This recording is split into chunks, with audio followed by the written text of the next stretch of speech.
USA 9 investigation that is all new tonight. We know buying a home can be out of reach for many here in the D.C. area. That's why the D.C. government created a program to help people afford their first home. But some buyers told WUSA 9 the funding they were counting on, it never came. Instead, there was a lot of heartbreak. Tonight, our chief investigative reporter Eric Flack is demanding answers from the district so it doesn't happen to anyone else. After 15 years of paying outrageous rent prices in Washington, D.C., Jenna Poole dreamed of finally buying her own home. How hard is it to buy a home in this market? Incredibly. There are too many people who can just do cash offers. So Poole and a real estate agent, Justin Noble, turned to D.C.'s Home Purchase Assistance Program, or HPAP. It offers first-time homebuyers financing for things like a down payment, which can be one of the biggest obstacles to buying a home. Why was that program so important to you? It's $150,000, no interest deferred payment, down payment assistance. It's one of the few things that would make home buying possible in such an expensive city. After tons of paperwork, D.C. government told Poole she qualified for HPAP assistance. And believing she had that $150,000 in no-interest financing in hand, last October, Poole reached an agreement to pack up and buy that first home. She went ahead and paid for an inspection and home appraisal, which added up to more than $1,000 out of pocket, but both were required to receive that HPAP money. Then, the closing date set, the loan from the bank for the rest of the price already lined up, a bombshell.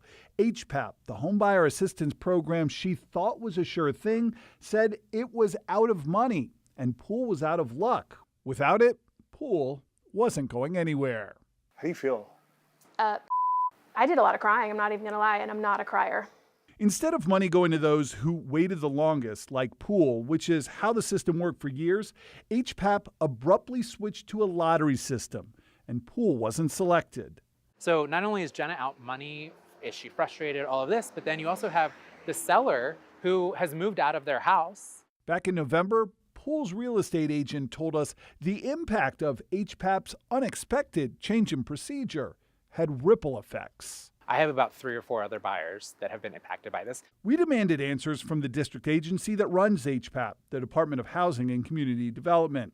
A spokesperson told us they moved HPAP to a lottery system to better manage the demand for the program, make better use of funds, and improve the response time for applicants. But the Department of Housing did admit mistakes were made in Jenna's case, telling us, as with most programmatic changes, it can take time to adopt policy updates and implement new procedures.